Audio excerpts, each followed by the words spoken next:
Hi, I'm Chris Young. Behind the camera we have Dave Leneff, and today we are going to do a general overview of our new XR76 model. So this is being introduced at Pack Expo, and it's going to be sold alongside our XR75. The XR75 really built the stage for having reliable X-ray performance on your production line using our all advanced long life technology, which provides low cost of ownership and also very good performance. We just completed a comparison of all three technologies on some different products.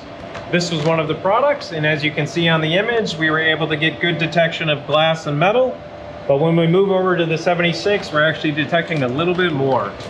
So one of the main drivers for the XR76 was to increase the performance, and that has been achieved. Another byproduct of having better performance is it allows the user to run with a lower false reject rate. Now, one other thing is you can just kind of visually see this image just looks a little more crisp. You can clearly see the edge of the bag defined here compared to the other unit where it doesn't look nearly as crisp. So this is actually a higher resolution detector and image, which helps provide that good performance. And on top of that, we've actually increased the speed capability of this unit as well. So as the speeds get faster and faster, this performance gap actually increases, so it gets even better compared to standard systems. So this is a single energy, low cost of ownership system that is just a little bit more expensive than the standard 75. The last item we really worked on improving was the usability.